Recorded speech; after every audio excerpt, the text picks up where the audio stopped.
let's give a warm virtual welcome to Paul Crowhurst, who is talking to us about organic container gardening and biophilia. Thanks, Lawrence. Really appreciate the time to come on tonight, and been some very interesting discussions already with Mike and Peter, which is interesting that the three of us have prepared our wee talks without talking to one another, and yet here's my Bokashi bin that I was actually going to talk about. Bokashi, thanks Mike. And just to support something that Peter's talked about in terms of the organics and the soil, my partner and I shifted into our property up here in West Auckland, and for those Aucklanders, obviously you know West Auckland is lovely clay, nothing much else. And the first thing we noticed was no ground birds at all on the property. Plenty of kiruru, plenty of tui, but no starlings, thrushes or sparrows. And then when we started doing the gardens, no worms. So those two things went very much hand in hand. So in the first 12 months, we probably put about 8 cubic metres of compost just into relatively small gardens. And then within a few months, mountains of worms, mountains of ground birds. And so, of course, attracting ground birds to your garden is a really good organic / permaculture principle, because the ground birds come in and they also eat all your pest insects when you're doing your vegetable garden. So it's a very holistic approach that just starts simply with you adding compost to your soil. Okay, tonight I'll cover 2 or 3 different things. One is biophilia, and for those who don't know what that is, it is a Scandinavian development word that basically explains why people love plants. And I know for everybody out there, it seems a bit stupid to talk about that because we all love plants, we all love soil, and we all love what it does to us. But I'll just quickly flick through into just one little page. So if you give me permission, Lawrence, to share screen. I'll see if I can find my PowerPoint. Go for it, Paul. Okay.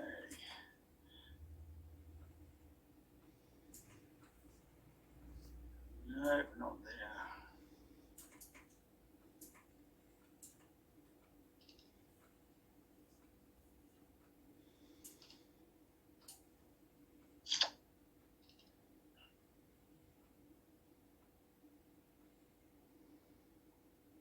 So can you see that screen, Lawrence?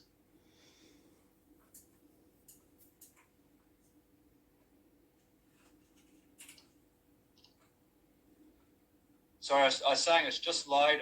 We're just hopefully another 10 or so seconds, hopefully. Yeah. Fingers crossed. Yep. Is that it? Biophilia? Just looking at an email. Okay. Email page at the moment. Right. Well, it's come up of. Okay, that's the one I've got. Well, we might have to skip that one. It doesn't look like it's going to work. What about that page? No. Yeah, no, just the same email page. Paul. Okay, we might have to stop share. I think we've got a technical problem there. Anyway, I can actually explain what biophilia is. Sorry, Yazdi, you go. Lawrence, the page which he wants to show should be open on the desktop on his computer. So whichever page is there open on his computer on the desktop, that will be out of that he can show one. If he clicks on share screen, and then he should be able to get open. He will get a screen with all the articles which are open. He should not close all the pages which he wants to show. Got it? Well, yeah, that's fine. I couldn't get to the desktop from here, but that's okay. It's happened before. Anyway, just to touch base on what biophilia is, and it's been shown time and time again, biophilia is actually humans' innate need to be with nature. And it sounds silly and it sounds like common sense, but they're now starting to do lots of research to prove it. So what you've got are, how people feel much more relaxed when they're out in a natural sense. And even for people being in a hospital room, they've proven that if your hospital room looks out onto a park, you actually recover much faster than if your hospital room looked out onto an industrial area. Recording stopped. So again, very much common sense, but they're now starting to put a lot of science behind it to actually prove these things, which is actually quite cool. And what they've done now is basically hang this word, which is biophilia, onto it. So if everyone just understands, it's human beings' innate need to actually be with nature and all the different the beneficial things that actually causes. So just wanted to touch base on biophilia, so you're all understanding. So when you next time you see the word come up, it's not strange science, it's just a word that explains what basically we already know. When you go out into a park and you have a walk around, you feel good. It's because you are associating yourself with nature. Okay, what we might do is actually just move on to basically some organic container gardening. And one of the things that Adrienne talked to me about first up ages ago when she suggested doing this talk is vertical gardens. So I've actually got some examples of some of the things you can actually use in a vertical garden. It's quite important to understand that you can't grow a lot of vegetables, say, in a vertical garden, because it's all about the pot sizes, and that's where the issue is, or the trick is at the end of the day. So one of the products that's very popular at the moment is a thing called a woolly pocket. And that's what this thing looks like. So you can see the size of that. So it holds around about 10 litres of soil. And it's important to understand literage of soil. So if you go to your garden centre and you buy a big bag of organic potting mix, it's generally going to come in a 40-litre bag. So that is only 12 litres, or 10 to 12 litres, so very, very small. You can actually get smaller again. Are you all familiar with the old terracotta pot? That holds about 1.5 to 2 litres of soil. Basically that and some of the more modern things on the marketplace are completely useless for growing any sort of vegetable or herb in a vertical sense. They're just way too small. What you tend to get in any of these vertical gardens is a very high leach rate. So that means the water basically rushes through. It takes all the nutrients with it as well. And because it's moving through and moving down quite rapidly, you tend to get a lot of plants drying out. So if you have a look at, say, Pinterest or any of those sorts of things, they've got these beautiful pictures of lettuce and lovely lush vegetables. They're generally set up photos, or they're taken just before the whole thing starts to fall over, basically. We've tried at work doing lots of vegetable gardens and some of these vertical things. Literally, they don't work.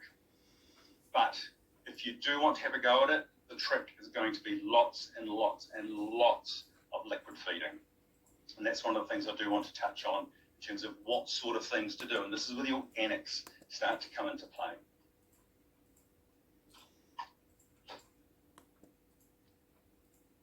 So one of the best things I've tended to use is a thing called nitrosol. You can get an organic one, which nitrosol is basically liquid blood and bone. And obviously the organic one is an organic basis to it. And for those people who are not keen on using animal products, you can actually use a thing called liquid seaweed, which is sea salt. Those sorts of things as proprietary, which means you can buy them from a garden centre, are very, very good. Or, of course, you can actually make your own, which is where the things like bokashi start to come into play. So bokashi liquid, as Mike said, is a fermented liquid.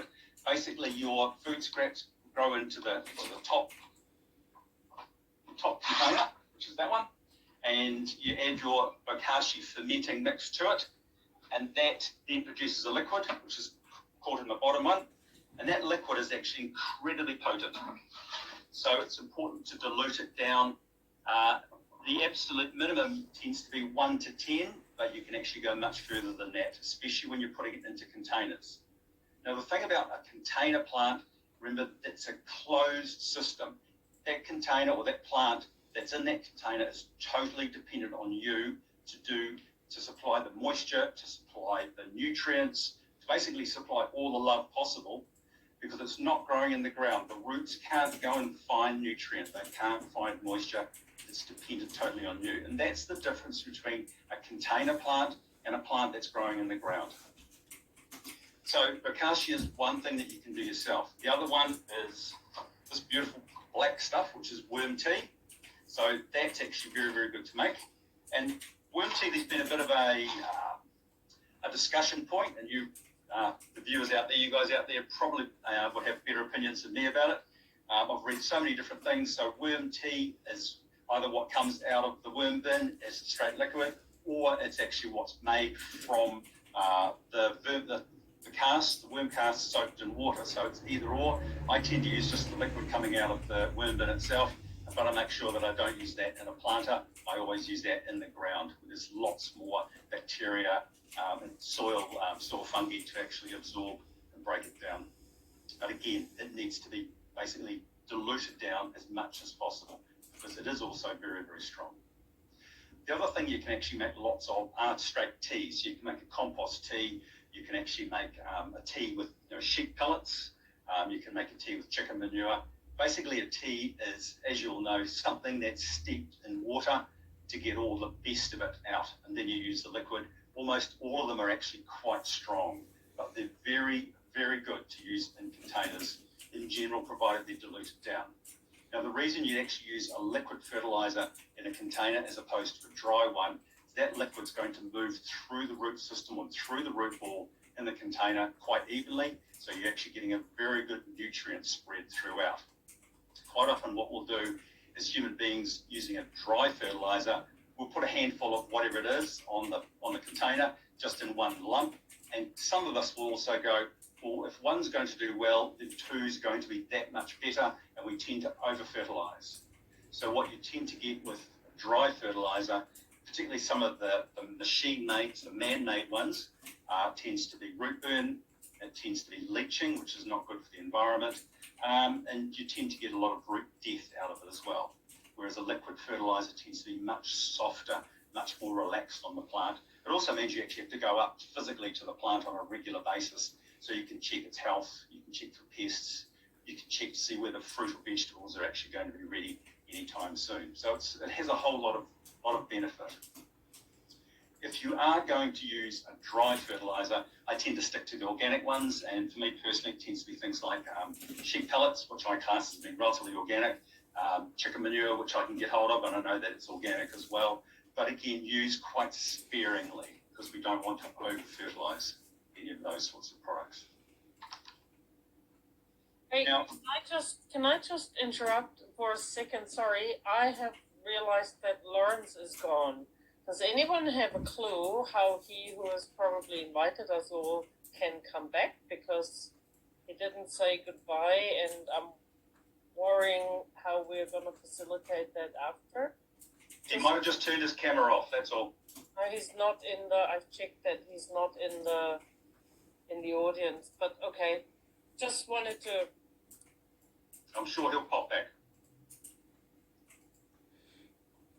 Now, just moving on to container gardening still, and that's one of the things to look at is the potting mix that goes into containers. It has to be of relatively good quality. And so what you're not using is things like homemade compost or bags of compost, because they just don't support plants in a container. Remember, a container is a very specific and quite a different environment to something growing in the ground. So always get sort of the reasonably good potting mixes. You can get some quite cheap organic potting mixes. You can get some quite expensive ones. I tend to go for middle of the road, and always check what's in it as much as possible. Certainly for the non-organic potting mixes, the range is huge because of the different sorts of fertilizers. Organic potting mixes, tend to use organic fertilizers in them, and the range is probably not as great, but always try and stick to the middle of the road stuff. If you get the really certainly the budget potting mixes, they don't last very long in terms of nutrients, and you'll find you'll have to start adding fertilizer or nutrients on a much faster and certainly earlier basis. Now, one of the things that people tend to talk to me about is in containers is certainly how to look after pests, because a container certainly, if you start to put a plant under stress, it becomes that much more attractive to insects. So it's how do you keep those insects away? And obviously the conversation between organic and inorganic is actually quite huge and can lead to some very interesting and probably heated discussions at times. But if you go organic, certainly what I tend to do is organic in my own vegetable garden, because I want to know what is on the vegetables that I'm going to eat, or on the fruit that I'm picking off my fruit trees. I tend to go as organic as I possibly can. But no matter what you buy, certainly if you're buying any of these sorts of things and you read that it's an organic product, always read what's in the back of it at the end of the day. Things like this, which is organic insect control, ready to use, it actually contains pyrethroids. And these pyrethroids are still machine made, so it's sort of a grey area as far as I'm concerned. I would tend to use other things. Neem is a very, very good one. It's a very, very good spray to control lots of things, very organic. If you're into using sprays at all, it's probably one of the best ones I'd actually promote. There's some interesting stuff coming up. There's a company in South Auckland called Biophilia, and they actually sell predatory insects. So you can now buy a huge range of insects that eat other insects. And really you can't get too much more organic than that at the end of the day. And that, from a commercial point of view, certainly my industry, which is a lot of glasshouse growing things, in Europe, a lot of the production, a lot of the huge commercial nurseries are going predatory insects 100%, no sprays whatsoever, because their marketplace, which is Europe, is saying we do not want any chemicals on anything that we actually buy, eat, look at, have in our homes. And so, we're talking massive glass houses that literally use predatory insects. And so this little New Zealand company is actually starting to ship around the world. You can actually buy online, and you can buy things, little predatory aphids that eat, predatory ladybirds that eat aphids. You can buy things that burrow through the soil and eat soil nematodes. It's really quite cool, and their range is expanding. So the industry is actually getting very much more organic. It's been driven that way. So Bioforce is actually quite a good one. The other things you can actually make, and again, there's lots of recipes for this sort of stuff online, are all your own homemade sprays. Chili sprays, rhubarb sprays, garlic sprays. They all work after a fashion. They all have dishwashing detergent in them, because that dishwashing detergent has an oily film, and the oily film tends to smother a lot of insects. It tends to dissolve a lot of the baby insects, the nymphs that are crawling around the plant. If you don't want to make your own and want to do the same thing, there's a thing called bug oil, which literally is just oil, pumped out of the ground in Saudi Arabia, formulated to actually mix with water. You spray it on the insects and they suffocate or they dissolve. Pretty gruesome, but it does work. And again, it's actually not a chemical as such, it's an oil. So you can go and pick your lettuces, wash them off and eat them straight away, and you're actually fine. If you come across any chemicals whatsoever that you're going to spray and it has what's called a withholding period, don't touch it. A withholding period means you have to wait a certain amount of days before that chemical has broken down on the plant. So even if it might say organic on the front, it says withholding period on the back, find something else. It's just not worth the risk at the end of the day.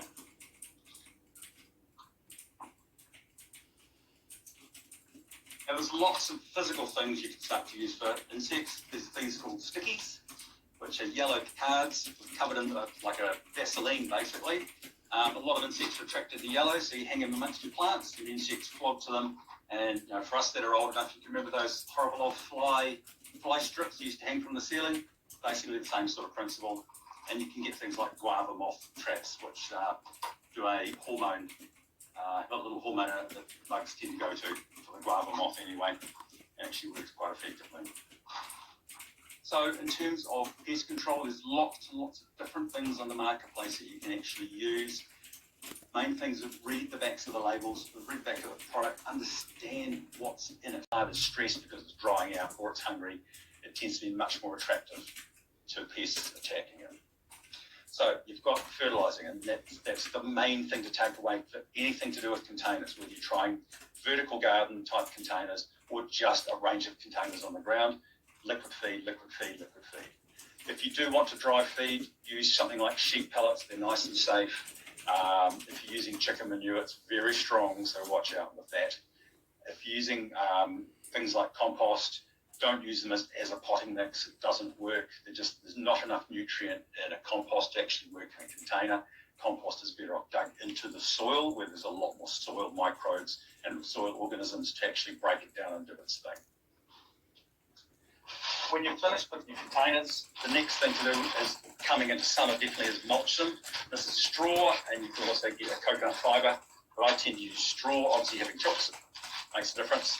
And the reason using the mulch is really to try and trap the moisture in around the root ball as much as you possibly can.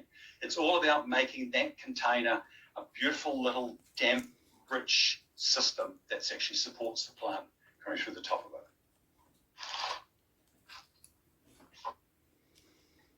Last but not least, in terms of pests, just back to that, you're all familiar with these things, which are the old yeast traps. They work quite effectively. And the other one that I tend to promote a lot tends to be the old nursery pot with a little notch cut in it. Those, I actually used to work at Kilmarnock Gardens for about 5 years, and so I'm quite familiar with the people over there, and that's when I first saw these in use. And coming from a very commercial background, I was a little bit sceptical, and I'm a great believer now. So nursery pot, little notch cut in it, and you put it in your garden or on the back of your container. And how it works, of course, is slugs and snails hide through the day because birds predate on them. So you're providing a nice little hidey hole. Ultimately, that'll fill up with slugs and snails, and then you just go and kill them all. So a nice little stress release as well. So there's lots of different things that you can actually use in terms of getting your plants really healthy and lush in a container. The main thing is just to understand it, that if you just plant them up and walk away, ultimately the thing will actually suffer. So what's left to actually have good plants in containers? Understand that actually you need to be pruned on a regular basis. You can get away with growing lots of trees in containers. You can grow avocado in a container. You can grow a fig tree in a container. You're just not going to get a 5-metre tree. If the container is a decent size, you're going to grow something that's probably 2 metres, and that's about it. So you need to prune to that. So if you're not sure how to do that, go on a course, read a book, Mr. Google. All of those things will show you roughly how to do it. And if you think it's a little bit scary, just have a go. You're not going to kill the plant whatsoever. The other thing is to choose the right varieties of things. You can get some lovely dwarf fruit trees now that are designed to go into containers. So look at those sorts of things. And again, just do a little bit of a Google. If you're not sure in terms of fruit trees, start with mandarins or start with lemons in a container. They work perfectly well. Just on citrus, and one thing that people ask me a lot is my citrus is going yellow, the leaves dropping off, etc., etc. Citrus are very hungry plants. They need lots and lots of nutrients. They also need lots of what's called trace elements. Whilst I wouldn't call it exactly organic, basically it's just a mixture of copper and boron and manganese and molybdenum. It's all those little mineral trace elements. It probably sits in the grey area. But something like that, one of those little 500ml bottles, will probably last you 3 or 4 years, because all you're doing is just once or twice a year, a little bit in a watering can drenched around the plant, particularly citrus, because they really like boron, they really like iron, and they really like magnesium as well. If you don't want to use something like that, certainly for citrus, just Epsom salts, diluted with hot water in a watering can, ratio of 1 to 10, drenched around the root line, will actually provide a fair amount of magnesium to go in around the plant. So we're on 9 o'clock, so we had that down as question time. So I know for me and Mike, we might have some questions coming up. So a little bit of a brief overview of biophilia and container gardening. If there's one thing I really want you to take away with container gardening, is that you've got to spend some time liquid feeding and looking after the plant. You cannot plant up and walk away, because it will not survive whatsoever, all the things I've learned. So it doesn't look like we've got Lawrence